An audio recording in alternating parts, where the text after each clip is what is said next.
ఒక ఆయనకి చాలా ధనం ఉంది, బాగా సంపాదించాడంట. ఎంత సంపాదించాడు తెలుసా? అస్సలు తరతరాలు తిన్నా కూడా తరగనంత సంపాదించాడు. కానీ అది ఇక్కడి వరకేనంట. అందుకని మన వాక్యంలో చదివితే మార్కు సువార్త 10వ అధ్యాయం 17వ వచనంలో చదువుతుంటే ఎక్కడ కనపడుతుంది చూడండి. 10వ అధ్యాయము 17వ వాక్యం.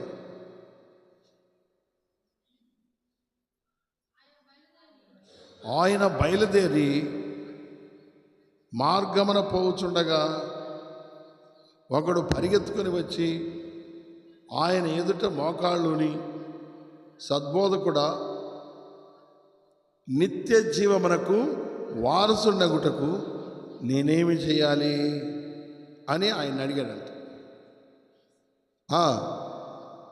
నన్ను సత్పురుషుడని నీవు ఎలా చెప్పుచున్నావు? దేవుడొక్కడే కదా, మరి ఎవడను సత్పురుషుడు కాదు అని ఆయన అడిగినటువంటి వాళ్ళతోటి ఆ వ్యక్తితో చెప్పాడు. కనుక వచ్చి ఒక ఆయన మోకరించి యేసు ఎదుట ఏమన్నాడు? సద్బోధకుడా, నిత్య జీవానికి నేను వారసుని అవ్వాలి. ఈ భూమి మీద చాలా సంపాదించాను, చాలా సంపాదించాను, కొన్ని కోట్లు సంపాదించాను ఈ భూమి మీద. కానీ ఈ జీవం ఎలాంటిదంటే చెప్పండి, అంతలో కనబడి అంత వదిలిపెట్టి, శరీరం కూడా వదిలిపెట్టి వెళ్ళిపోవాలి ఇక్కడి నుంచి. అయితే నిత్య జీవం అనేది ఒకటి ఉంది కదా, అది ఎవరికి తెలుసు? సత్యవంతుడైన వానికి మాత్రమే తెలుసు. హల్లెలూయా. నిత్యం ఉందా లేదా? ఆ నిత్యత్వంలో నిరంతరం దేవునితో మనం సదాకాలం ఏంటంట, సదాకాలం మనం దేవునితోనే ఉండగలుగుతాము. ఈ లోకాన్ని విడిచిన తర్వాత ఇంకొకటి ఉంది, నిత్య నరకం, నిత్య జీవం. నిత్య నరకమా, నిత్య జీవం అనేది మనం చూసినప్పుడు నిత్య జీవంలోనికి వెళ్ళాలంటున్నాడు ఈయన. అంటే యేసు ప్రభు అతనికి నిత్య జీవాన్ని గురించి, నీకు మంచి ఇంట్రెస్ట్ ఉంది నిత్య జీవాన్ని గురించి, సరే చెబుతా ఈను అని ఏం చేశాడంటే ఆయన అప్పుడు కొన్ని ఆజ్ఞలు చెప్పాడండి. ఏ మనిషిని చంపకూడదు, నువ్వు నిత్య జీవానికి వెళ్ళాలంటే. నువ్వు చంపి నరహత్యలు చేసేవాడవైతే నిత్య జీవానికి వెళ్ళవు. రెండోది, నీ భార్యను తప్ప, నీ భర్తను తప్ప నువ్వు వేరే పురుషుని కానీ వేరే స్త్రీని కానీ నువ్వు ముట్టకూడదు. వ్యభిచారం చేస్తే నువ్వు దేవుని రాజ్యానికి వెళ్ళవు, నిత్య జీవంలోకి వెళ్ళవు, నిత్య జీవానికి పాత్రులు కారు. ఆ తర్వాత పొరపాటును కూడా ఎవరిది పూసిక పుల్ల కూడా దొంగతనం చేయకూడదు. దొంగతనం చేసేవాడు నిత్య జీవంలోకి వెళ్ళడు, నరకంలోకి వెళ్ళిపోతాడు. తర్వాత అబద్ధాలు ఆడేటటువంటి వాళ్ళు కూడా నిత్య జీవంలోకి వెళ్ళరంట, నిత్య నరకంలోకి వెళ్తారంట. తర్వాత అనేకుల్ని కొంతమంది మాటలతో మోసం చేస్తారంట. మోసం చేసే వాళ్ళు కూడా చెప్పండి నిత్య జీవములోకి వెళ్ళరో, వాళ్ళ నిత్య నరకంలోకి వెళ్ళిపోతారు. చూడండి ఈ 5 విషయాలు అక్కడ. తర్వాత నీ తల్లిని నీ తండ్రిని సన్మానించాలి. ఈ 6 విషయాలు కూడా అక్కడ యేసు ప్రభు వారు పొందుపరిచాడు. ఇది తెలుసా బాబు? నిజ జీవానికి వెళ్ళాలనుకుంటున్నావు, నువ్వు వెళ్ళాలనుకుంటున్నావు, మరి చాలా డబ్బు ఉంది నీ దగ్గర, ఆ డబ్బు మీద నీకు చాలా మనసు ఉంది ఏంటి, మరి నువ్వేం చేస్తావంటే ఈ ఆజ్ఞలు పాటిస్తున్నావు. ముందు అసలు ఏది నరహత్యలు ఏ మనిషిని చంపిన వాడు ఏమవాడో అస్సలు బ్రతుకుడుకు పాత్రుడు కాదు, నరకంలో కాల్చిపోతాడు అనుకున్నాడు. ఏ మనిషిని చంపకూడదండి. నరహత్య చేయవాడు నిత్య జీవానికి వెళ్ళాడు. తర్వాత రెండోది, వ్యభిచారం, నీ భార్య తప్ప, నీ భర్తను తప్ప నువ్వు వేరే పురుషుని ఆశించి నీ శరీరాన్ని అపవిత్రపరచుకుని అది వ్యభిచారం అవుతుంది. కనుక వ్యభిచారం చేసేవాళ్ళు కూడా నిత్య జీవములోకి వెళ్ళరు అని చెప్పేశాడు తెలిసి. తర్వాత దొంగతనం చేసేవాడు కూడా తనది కానటువంటి దాన్ని దొంగిలించే ప్రతి ఒక్కడు కూడా దేవుని రాజ్యానికి వెళ్ళడు, నిత్య జీవంలోకి వెళ్ళ, నిత్య నరకంలోకి పడిపోతాడు. తర్వాత అబద్ధ సాక్ష్యం పలికే ప్రతి ఒక్కరు కూడా, అబద్ధాలు మాట్లాడే ప్రతి ఒక్కరు కూడా ఎక్కడికి వెళ్ళిపోతారంట? నిత్య నరకంలోనే. వాళ్ళకి నిత్య జీవం లేదు. తర్వాత మనుషుల్ని మోసం చేసే వాళ్ళని, మనిషిని మోసం చేసే రకరకాల మోసాలు చేసినటువంటి వాళ్ళని, వాళ్ళు అసలు నిత్య జీవానికి వారసులు కాదు, నిత్య నరకంలోనే వారు యుగయుగాలు కాలుతూ ఉంటారు. ఆ తర్వాత తల్లిని తండ్రిని, కన్నా తల్లిదండ్రులను సన్మానించి, వాళ్ళని గౌరవించి, వాళ్ళని ప్రేమించి, ఏమంటే నాకే కావాలి, నేనే తినాలి. ఈ రోజున చాలామంది పిల్లలు పెళ్ళి అవ్వటం ఆలస్యం, తల్లిదండ్రులు తీసాం అక్కడ పడతారు. భార్య దొరకగానే పుట్టింది తల్లికి, తాగింది పాలు తల్లి పాలు, ఏమంటే తండ్రి పోషిస్తే అంతెత్తు పెరిగావు, అంతెత్తు అయ్యావు. కానీ ఇక పెళ్ళి అవ్వటం ఆలస్యం, ఇక అమ్మాయి వల్ల పడిపోయి ఏం చేస్తాడు? పక్క వెళ్ళిపోతాడు. ఇక్కడ ఇప్పుడు వెళ్దాం, పక్క వెళ్దాం, వెళ్ళిపోదాం మనందరం హ్యాపీ ఎంజాయ్. అది శాపంతో కూడిన, ఏంటంటే అది శాపంతో కూడినటువంటి ఎంజాయ్ అంటాం. అక్రమంతో కూడిన, అవినీతితో కూడిన, దుర్మార్గంతో కూడిన, స్వార్థంతో కూడిన ఆ సంతోషం అనుకొని ఇక వాళ్ళు తల్లిదండ్రులని అసలు ఏమైపోయారో కూడా తెలియదు. పోనీ కంటే కన్నారు, పాలు తాగితే తాగి, అప్పుడు తాగి అట్లా ఏమండి, అప్పుడు ఇప్పుడు దాకా పెంచారు పెట్టారు. ఇంకా ఇక మన కాళ్ళు చేతులు వచ్చేసినాయి. కాళ్ళు చేతులు వచ్చిన తర్వాత మనం పక్షుల్లాగా ఎగిరిపోదాం అన్నట్టుగా ఎగిరిపోతూ ఉంటుంటారు. ఇవన్నిటి గురించి ప్రభు చెప్పాడు. ఇట్లా ఉండవాళ్ళు నిత్య జీవానికి వారసులు గారు. వాళ్ళు నిత్య నరకం. తల్లిదండ్రుల్ని సన్మానించకుండా, తల్లిదండ్రులను గౌరవించి, తల్లిదండ్రుల్ని ప్రేమించకుండా, వాళ్ళకి సహాయము, వాళ్ళని చక్కగా ఆదరించినటువంటి వాడు నరకానికి వెళ్ళిపోతాడంట. లోయ కాకులు వాళ్ళ కళ్ళు పీకుతాయి అంటాడు. హల్లెలూయా చెప్పాడు. అడుగుతూ ఏమన్నాడంటే ఈయన, అందుకు అతడు, నేను చిన్నప్పటి నుండి వీటిని ఆరింటిని కూడా, యేసు ప్రభు చెప్పిన ఆరింటిని కూడా ఏం చేస్తాడంట? అనుసరిస్తూనే ఉన్నాడంటే. యేసు అతన్ని చూసి శబాష్, అతన్ని ప్రేమించాడంటే. మంచివాడివిరా నాయన, నువ్వు భయము భక్తి కలిగి ఉన్నావు, నువ్వు చాలా మంచివాడి, మంచిదానివి అన్నట్టుగా యేసుక్రీస్తు ప్రభు అతన్ని చూసి ఏం చేశాడు? ప్రేమించాడంటాడు. చాలా మంచోడు, నువ్వు చాలా మంచివాడివి, గుడ్ బాయ్. అయితే ఇంకొకటి నీకు కొదువుగా ఉందన్నాడు. నువ్వు వెళ్ళి నీకు ఎన్ని కలిగి ఉన్నాయో అమ్మేసి అవన్నీ తీసుకెళ్ళి పేదవారికి ఇచ్చే. అన్నం లేకుండా చాలామంది బాధపడుతున్నారు. నువ్వు చాలా అవసరాలు లేకుండా, అన్నం లేకుండా చాలామంది బాధపడుతున్నారు. నీ తరతరాలు సరిపడినా కూడా, తిన్నా కూడా తరగనంత ధనం సంపాదించావు. కాబట్టి అది నువ్వు ఇక్కడే వదిలిపెట్టి వెళ్ళిపోతావు. కాబట్టి నువ్వేం చేస్తావంటే నీ ఆస్తి అమ్మి పేదలకు ఇచ్చేసి. ఎక్కువ ఆస్తి సంపాదించుకున్నాడంట మనసు పెట్టి, ఎందుకంటే బాగా బతకాలి భూమి మీదని. అతడు చాలా ఆస్తి గలవాడు. మిగులంటే ఏమండి, ఈరోజు తిన్నా రేపటికి, రేపు తిన్నా ఎల్లుండికి, ఎల్లుండి తిన్నా ఇంకా మిగిలే ఉంటుంది. ఆవలెల్లుండి వారం అంతా తిన్నా ఇంకొక వారానికి, వారం తిన్నా 2 వారాలు తిన్నా 3వ వారానికి, 4 వారాలు తిన్నా 5 వారానికి, ఏమంటే నెల తిన్నా ఇంకా 2వ నెలకి మిగిలే ఉంటుందంట. ఇంకా 1 సంవత్సరం తిన్నా ఇంకొక సంవత్సరానికి, ఏమంటే 10 సంవత్సరాలు తిన్నా ఇంకా మిగిలే ఉంటుందంట. చాలా మిగులుగా ఉందంట ఆస్తి. అని దాని మీదే దృష్టి పెట్టుకొని మళ్ళీ నిత్యజీవానికి వెళ్ళాలనుకున్నాడంట. అనుకుంటుంటే అప్పుడు యేసు ప్రభు చెప్పిన మాట, నీకు ఒకటి కొదువుగా ఉంది. ఆజ్ఞలు పాటిస్తున్నావు మంచిదే, నీ తల్లిదండ్రులను సన్మానిస్తున్నావు మంచిదే, కానీ నీకు ఒకటి కొదువుగా ఉంది. నువ్వేం చేస్తున్నావు అంటే వాటి మీద దృష్టి పెట్టుకుంటే, వీటి మీద దృష్టి పెట్టుకుంటే ఎక్కడికి వెళ్తావు? అక్కడికి ఎందుకు వెళ్తావు? వీటి కోసమే ఆలోచన చేస్తూ ఉన్న వాళ్ళు పిల్లల రోజున దేవుడి దగ్గరికి ఈ లోకంలో మనం చూస్తున్నప్పుడు ఏం అపరాధం రాలేదు, ఏ అపరాధం లేదంటే దానికోసం పోయాను, దీనికోసం పోయాను అని చెబుతుంటారా? చెప్పరా? మన ఇట్లా పాస్టర్ గారు ఇట్లాగే భోజనం, మరి ఉద్యోగం కదా, వ్యాపారం కదా, పని కదా, మరి వెళ్ళాల్సి వచ్చింది కదా అంటుంటారు. ఎందుకంటే వాటి మీద మనసు ఉన్నప్పుడు తప్పనిసరిగా వెళ్ళాలి. వెళ్ళకుండా ఉండడానికి కుదరదు. కానీ సరిపోయినంత ఉంటే చాలు అనుకుంటావా?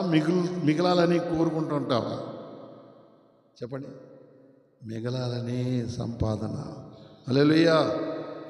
చాలే ఈ పూట ఈ చచ్చిపోతే ఏవెత్తిపోతాను అనేవాళ్ళు ఎవరు ఉన్నారండి? అన్నారు ఎవరన్నా? నేను చచ్చిపోతే ఏవెత్తికెళ్ళను, ఈ పూట చాలే దేవుడా నీకు స్తోత్రం అయ్యా అనేవాళ్ళు ఉన్నారా? ప్రభా చాలు ఆయన, నేను ఈ భూలోకంలో మరి నేను ఈ పూటకి నాకు ఉంది కాబట్టి చాలే అనుకునేటటువంటి మనుషులు ఎవరైనా ఉన్నారంటే ప్యారా వాళ్ళు ధన్యులు.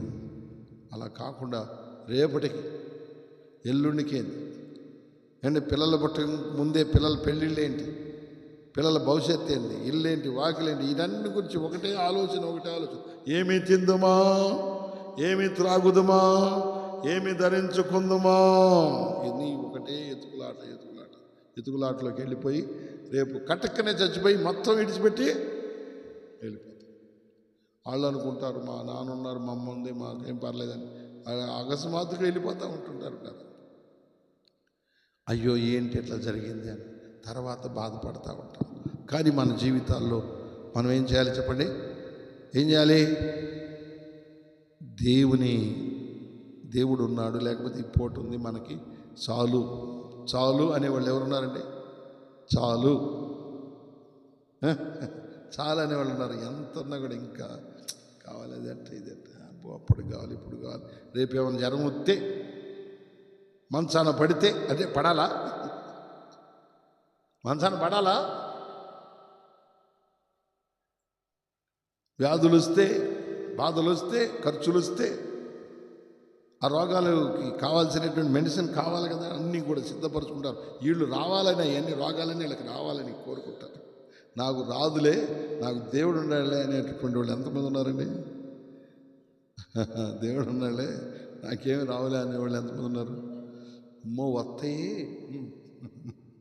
వాటిని పోగొట్టుకోవడానికి, వాటిని సర్దుకోవడానికి నేను సిద్ధపరచుకోవాలి అనేవాళ్ళు చాలామంది వాళ్ళ జీవితాలు. చాలామంది వాళ్ళు అలాంటి ఆలోచనతోనే ఉండిపోతూ ఉంటారు. అందుకని ఈ రోజున మనం చూసినప్పుడు దేవుని యొక్క ఆ ఆలోచన, దేవుడు నన్ను ఆశీర్వదించాలి, దేవుడు నాకు కృప ఇవ్వాలి, ఈ భూమి మీద బతకటానికి ప్రతి ఆశీర్వాదం ఇచ్చేవాడు ఆయనే, నిత్య జీవములో కూడా తీసుకెళ్ళేవాడు కూడా ఆయనే. చెప్పకూడదు దేవునికి హల్లెలూయా అని తృప్తిపడి, ఉన్న దాంతో తృప్తిపడి దేవుని మార్గాల్లో మనం ముందుకి సాగిపోయేటట్టు. అట్లా కాకుండా మిగుల ఇంకా మిగలాలి. ఎంత మిగిలిందమ్మా, ఎంత మిగిలింది ఈ నెల అంటే ఒక 2,000 మిగిలినాయి, వచ్చే నెలల్లో 4,000 మిగిలేటట్టు చేయాలి. ఆ తర్వాత 8,000 మిగలాలి. ఇట్లా కొంతమంది సార్లే ఈ దేవుడు ఇది ఇచ్చాడని తృప్తిపడి దేవునికి కృతజ్ఞతాస్తుతులు చెల్లించేవాళ్ళు ఎంతమంది. ఏమంటే ఏదైనా కావాలంటే దేవుడు ఇస్తాడనే నమ్మకం ఎవరికి ఉంది? దేవుడు లేకుండా మనకి ఎట్లా సంతోషం వచ్చిందండి? దేవుడు కావాలి కదా. హల్లెలూయా. మన దేశంలో మనకి దేవుడు మనల్ని ఆశీర్వదిస్తే మన అక్కర తీరుతుంది. అందుకని ఎన్ని స్వతంత్రాలు వచ్చినా, ఎంత స్వేచ్ఛ వచ్చినా మనిషికి ఈరోజు ఎక్కడ బంధించబడిన వాళ్ళు అక్కడ బందీలయ్యే ఉన్నారు. ఏ బంధకాల్లో ఏ చోట ఎక్కడ ఎలా ఉండాలో అక్కడ అలాగే ఉంచబడిన వారు ఉన్నారు. కానీ ప్రతి ఒక్కరు దేశంలో వారు నమ్మదగిన దేవుడు నన్ను ఆశీర్వదించాలని మనం కోరుకోవాలి. హల్లెలూయా. నిన్ను ఆశీర్వదించాలి, నీ పిల్లల్ని ఆశీర్వదించాలి, నీ కుటుంబాలను ఆశీర్వదించాలి. ఈ భూమి మీద ఇక్కడ ఇతనికి మిగులు సంపాదించుకున్నాడు కానీ నిత్య జీవాన్ని గురించి ఆలోచన లేదు. అందుకని ఏం చేశాడు తెలుసా? యేసుప్రభు ఆ మాట చెప్పగానే మిగులు ఆస్తి గలవాడు కనుక ఏం చేశాడట?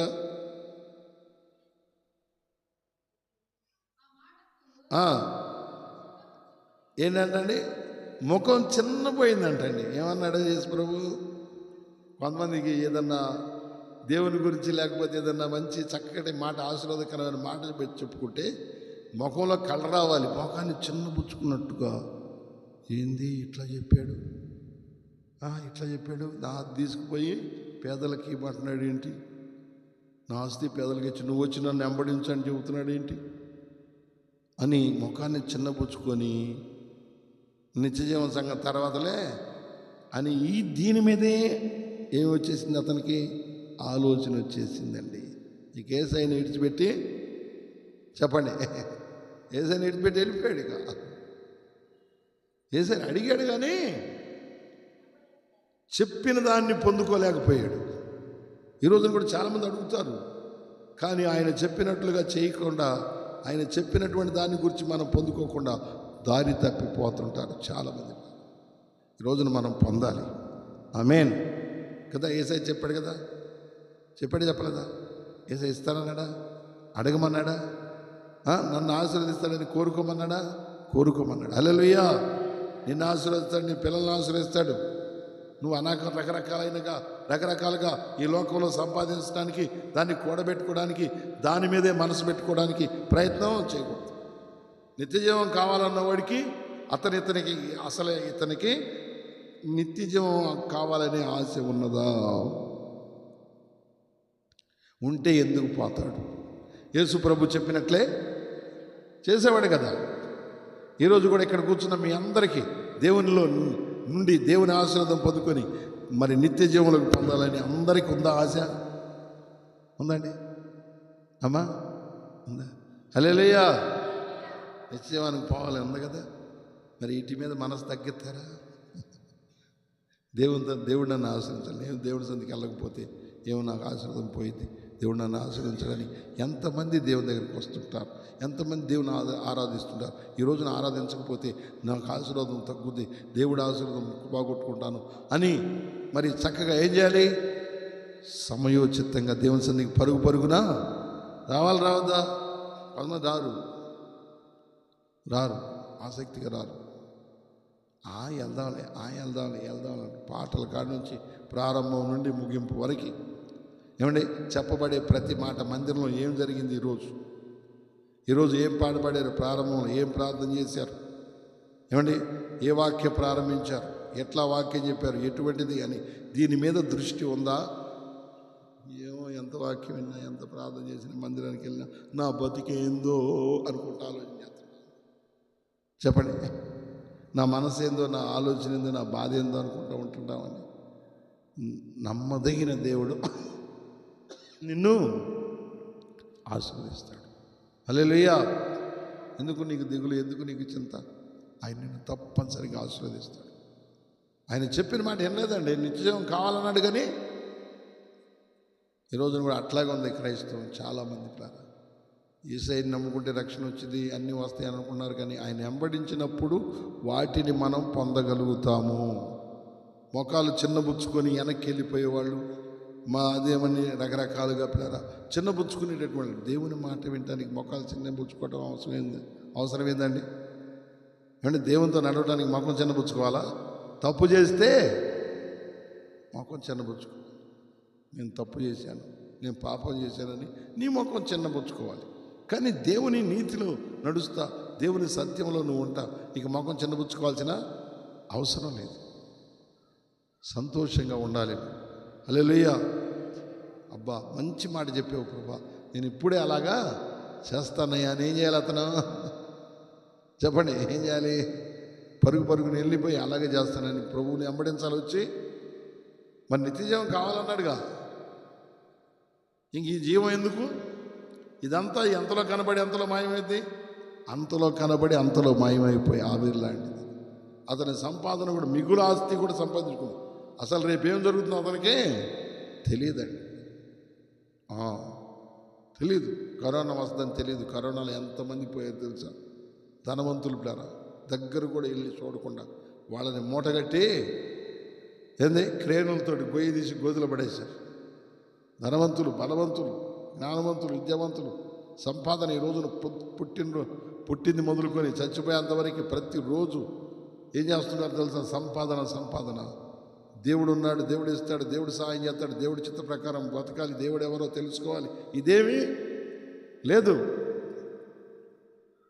సృష్టికర్త ఉన్నాడు, ఆయన ఎవరో తెలుసుకోవాలి, ఆయన అడుగుజాలు నడుచుకోవాలి, ఆయనకి ఇష్టడుగా బతకాలి, ఆయన ఆశీర్వాదాన్ని పొందుకోవాలి. నేను సత్యంగా ఉండాలి, సత్యంగా బ్రతకాలి. నీతిగా బ్రతకాలి, యథార్థంగా బ్రతకాలనే వారు ఎంతమంది ఉన్నారు ఈ రోజున?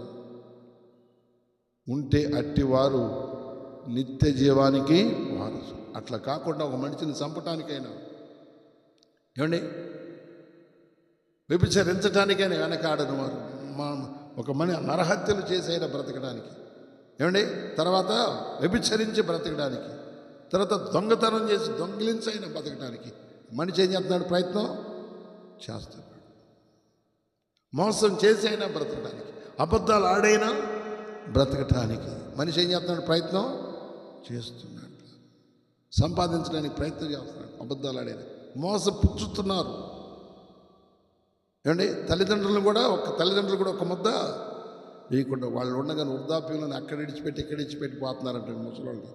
అందుకని వృద్ధాశ్రయం అని ఏర్పాటు చేసి ఇప్పుడు వృద్ధులకి పెన్షన్ ఎత్తంటే అది కూడా లాక్కుంటున్నారంటండి. అది కూడా లాగేసుకుంటున్నారంట. ఎంత భయంకరమైన. అందుకని ఈ రోజున మనం చూస్తుంటే మనుషులు నిత్య జీవాన్ని గురించి ఆలోచన లేదు. ఎట్లాగైనా బ్రతకాలి, తల్లిదండ్రులకు పెట్టకపోయినా నేను బ్రతకగలుగుతాను అండ్ తల్లిదండ్రులను చూసి ఆలోచన లేదు, దయ అసలే లేదు, ప్రేమ అసలే లేదు. ఏమంటే ఏదైనా ఉపకారం చేద్దామనే బుద్ధే లేదు. ఏ కాడికి లాక్కొని పీక్కొని తినేసేటటువంటి పరిస్థితులు మనుషులు కనబడుతున్నారు. ఏమంటే అట్లాగా యేసుప్రభు అందుకే చెప్పాడు, అతను పోగేసుకున్నాడట, మిగుల ఆస్తి సంపాదించాడు. మిగిలిపోయేంత తాను తిన్నాక, తన తరంలో తిన్నాక, తన పిల్లలు తిన్నాక, తన తరతరాలు తిన్నా కూడా మిగిలే ఉంటుందంట కదా, మిగిలే ఉంటుందండి. ఇంకా అది ఎందుకు అట్లా మిగుల్చుకుంటున్నావు? అది అన్నం లేని వాళ్ళు ఉన్నారు, బట్టలు లేని వాళ్ళు ఉన్నారు.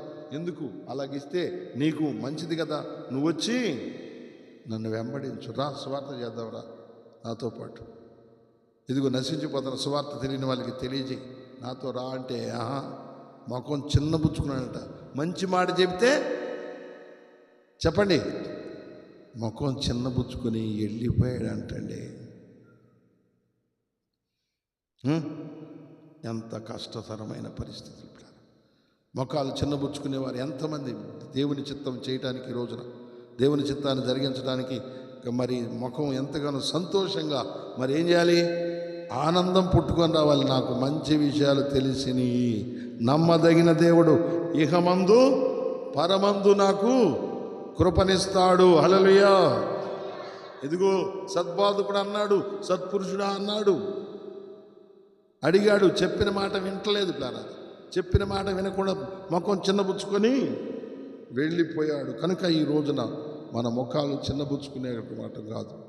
దేవుని మాట ఏంటి? నువ్వు ముఖం ఎత్తుకుంటావు. హల్లెలూయా.